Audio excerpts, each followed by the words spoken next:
Hi hello ನಮಸ್ಕಾರ. ನೀವು ನೋಡ್ತಾ ಇದ್ದೀರಾ ನ್ಯಾಷನಲ್ ಟಿವಿ. ನಾನು ಸ್ವಾತಿ ಸಾಲ್ಯನ್. 11 ವರ್ಷದ ಬಳಿಕ ಮತ್ತೆ ರವಿತೇಜ ಅವ್ರ ಜೊತೆ ನಟನೆ ಮಾಡೋಕ್ಕೆ ನಮ್ಮ ಗ್ಲಾಮರ್ ಬೆಡಗಿ, ಗ್ಲಾಮರ್ ಕ್ವೀನ್ ತಮನ್ನಾ ಅವರು ರೆಡಿ ಆಗಿದ್ದಾರೆ.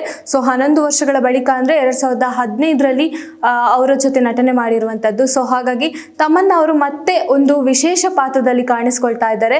ತಮನ್ನಾ ಅವ್ರ ಬಗ್ಗೆ ಹೇಳೋದಾದ್ರೆ, ಈ ಮೈಸೂರು ಸ್ಯಾಂಡಲ್ ಸೋಪ್ ಆಗಿರ್ಬೋದು, ಇದ್ರ ಬಗ್ಗೆ ಸಾಕಷ್ಟು ಒಂದು ಚರ್ಚೆಗೆ ಗ್ರಾಸವಾಗಿದ್ದು, ಆಮೇಲೆ ಕೆಲವೊಂದಿಷ್ಟು ಅವ್ರು ಹೆಚ್ಚಾಗಿ ಕಾಣಿಸ್ಕೊಂಡಿದ್ದೆ ಈ ಐಟಮ್ ಸಾಂಗ್ಗಳಲ್ಲಿ. ಸೊ ಐಟಮ್ ಸಾಂಗ್ ಅವ್ರು ಮಾಡಿದ್ರೆ ಅಂದ್ರೆ ಆ ಸಿನಿಮಾ ಸೂಪರ್ ಹಿಟ್ ಅನ್ನೋ ಒಂದು ಕಲ್ಪನೆಯಲ್ಲಿ ನಿರ್ಮಾಪಕರಾಗಿರ್ಬೋದು ಅಥವಾ ನಿರ್ದೇಶಕರಾಗಿರ್ಬೋದು ಆ ಒಂದು ಊಹೆಯನ್ನು ಇಟ್ಕೊಂಡಿದ್ದಾರೆ. ಸೊ ಹಾಗಾಗಿ ಯಾವುದೇ ಒಂದು ಪ್ರತಿಯೊಂದು ದೊಡ್ಡ ಸಿನಿಮಾ ಆಗಿರ್ಬೋದು, ಅದರಲ್ಲಿ ತಮನ್ನಾ ಅವರ ಒಂದು ಐಟಮ್ ಸಾಂಗ್ ಇಲ್ದಿದ್ರೆ ಆ ಸಿನಿಮಾ ಹಿಟ್ ಆಗಲ್ಲ ಅನ್ನೋ ಕೆಲವೊಂದು ಮಾತುಗಳು ಕೂಡ ಹರಿದಾಡ್ತಾ ಇದೆ. ಸೊ ಇದು ತಮನ್ನಾ ಅವರ ಅಭಿಮಾನಿಗಳಾಗಿರ್ಬೋದು ಅಥವಾ ಅವರನ್ನ ಮೆಚ್ಕೊಂಡವ್ರಿಗೆ ಆಗಿರ್ಬೋದು, ತಮನ್ನಾ ಅವರ ಈ ಒಂದು ಪಾತ್ರ ಕೇಳಿದ್ರೆ ಶಾಕ್ ಆಗುತ್ತೆ. ಯಾಕಂದ್ರೆ ಒಂದು ಗ್ಲಾಮರ್ ಲುಕ್ ಅನ್ನ ಬಿಟ್ಟು ಈಗ ಒಂದು ಅಪ್ಪಟ ಗೃಹಿಣಿ ತರ ಕಾಣಿಸ್ಕೊಳ್ತಾ ಇದ್ದಾರೆ ಈ ಸಿನಿಮಾದಲ್ಲಿ. ಸೊ ಅದು ಕೂಡ ಒಂದು ದೈವದ ಅಂದ್ರೆ ಒಂದು ದೇವರ ಭಕ್ತಿಯುಳ್ಳ ಅಂತಹ ಸಿನಿಮಾ ಆಗಿರುತ್ತೆ. ಒಂದು ಪೌರಾಣಿಕ ಕಥೆಯನ್ನು ಇಟ್ಕೊಂಡು ಬಂದಿರುವಂತಹ ಸಿನಿಮಾ ಆಗುತ್ತೆ. ಸೊ ಆ ಸಿನಿಮಾದ ಹೆಸರು ಇರುಮುಡಿ ಅಂತ ಹೇಳಿ. ಆ ಇರುಮುಡಿ ಸಿನಿಮಾದಲ್ಲಿ ತಮನ್ನಾ ಅವರು ನಟನೆಯನ್ನ ಮಾಡ್ತಿದ್ದಾರೆ. ಅದರಲ್ಲೂ ರವಿತೇಜ ಅವರು ಈ ಸಿನಿಮಾದಲ್ಲಿ ಕಾಣಿಸ್ಕೊಳ್ತಿದ್ದಾರೆ. ಸೊ ಇವರಿಬ್ಬರ ಕಾಂಬಿನೇಷನ್ 11 ವರ್ಷದ ಬಳಿಕ ಮತ್ತೆ ತೆರೆಗೆ ಬರ್ತಾ ಇದೆ ಅಂತಾನೆ ಹೇಳ್ಬೋದು. ಇರುಮುಡಿ ಅಂದಾಗ ಗೊತ್ತಾಗುತ್ತೆ ಇದು ಅಯ್ಯಪ್ಪ ಸ್ವಾಮಿಗೆ ರಿಲೇಟೆಡ್ ಆಗಿರುವಂತಹ ಕತೆ. ಸೊ ಈ ಕಥೆಯಲ್ಲಿ ಅವರು ಒಂದು ಅಪ್ಪಟ ಗೃಹಿಣಿ ರೂಪದಲ್ಲಿ ಕಾಣಿಸ್ಕೊಳ್ತಾ ಇದ್ದಾರೆ. ಸೊ ಇಲ್ಲಿ ಅಯ್ಯಪ್ಪ ಸ್ವಾಮಿಯ ಒಂದು ಕೃಪೆ ಯಾವ ರೀತಿ ಇವರ ಮೇಲೆ ಬೀಳುತ್ತೆ ಅಥವಾ ಅಯ್ಯಪ್ಪ ಸ್ವಾಮಿಯನ್ನ ಹೇಗೆ ತೋರಿಸ್ತಿದ್ದಾರೆ ಅನ್ನೋದು ಅವರ ಅಭಿಮಾನಿಗಳಲ್ಲಿ ಸಾಕಷ್ಟು ಕುತೂಹಲ. ಯಾಕಂದ್ರೆ ಈ ಅಯ್ಯಪ್ಪ ಸ್ವಾಮಿಯ ಸೀಸನ್ ಬಂದಾಗ ಸಾಕಷ್ಟು ಒಂದು ಸ್ವಾಮಿಗಳಾಗಿರ್ಬೋದು ಇರುಮುಡಿ ಕಟ್ಕೊಂಡು ಅವರ ಶಬರಿಮಲೆಗೆ ಹೋಗೋದಾಗಿರ್ಬೋದು, ಅಯ್ಯಪ್ಪನನ್ನ ಎಷ್ಟು ಹಚ್ಕೊಂಡಿದ್ದಾರೆ, ಅಯ್ಯಪ್ಪ ಸ್ವಾಮಿಯನ್ನ ಎಷ್ಟು ಒಂದು ಗೌರವಿಸ್ತಾರೆ ಅನ್ನೋದು ಈ ಸಿನಿಮಾದಲ್ಲಿ ಕಾಣೋಕೆ ಸಿಗಬಹುದು ಅನ್ನೋದು ಒಂದು ಊಹೆ ಆಗಿದೆ.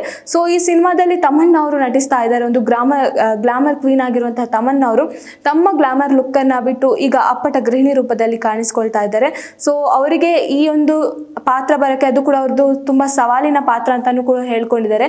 ಯಾಕಂದ್ರೆ ಸಾಕಷ್ಟು ಐಟಮ್ ಸಾಂಗ್ಗಳಲ್ಲಿ ಹೆಸರು ಮಾಡಿರುವಂತಹ ತಮನ್ನಾ ಅವರು ಈಗ ಮತ್ತೆ ಒಂದು ಅಪ್ಪಟ ಗೃಹಿಣಿ ಪಾತ್ರಕ್ಕೆ ಕನ್ವರ್ಟ್ ಆಗ್ತಿದ್ದಾರೆ ಅಂದಮೇಲೆ ಅಲ್ಲಿ ಎಷ್ಟೆಲ್ಲ ಚಾಲೆಂಜಸ್ ಇರ್ಬೋದು ಅನ್ನೋದನ್ನ ನಾವು ಕೂಡ ಒಂಥರ ಊಹೆ ಮಾಡ್ಕೊಳ್ಳುವಂಥ ಪರಿಸ್ಥಿತಿ ಬಂದಿದೆ.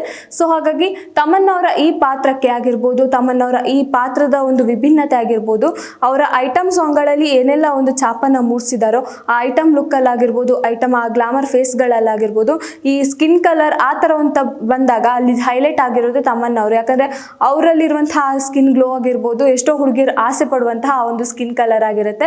ಸೊ ಹಾಗಾಗಿ ಅವರ ಒಂದು ಗ್ಲಾಮರ್ ಲುಕ್ಗೆ ಸಾಕಷ್ಟು ಒಂದು ಹುಡುಗರು ಆಗಿರ್ಬೋದು, ಹುಡುಗಿರಾಗಿರ್ಬೋದು ಅವರ ಫ್ಯಾನ್ಸ್ ಇದ್ದಾರೆ.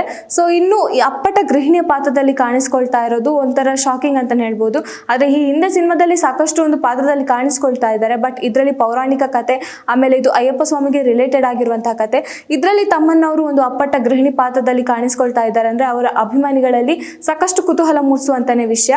ಸೊ ಆ ಸಿನಿಮಾಕ್ಕಾಗಿ ಸಾಕಷ್ಟು ಅಭಿಮಾನಿಗಳು ಕೂಡ ಕಾಯ್ತಾ ಇದ್ದಾರೆ. ತಮ್ಮನ್ನ ಅವರ ಈ ಒಂದು ಲುಕ್ಕಿಗೋಸ್ಕರ ಸಾಕಷ್ಟು ಜನ ಕಾಯ್ತಾ ಇದ್ದಾರೆ ಅಂತಾನೆ ಹೇಳ್ಬೋದು.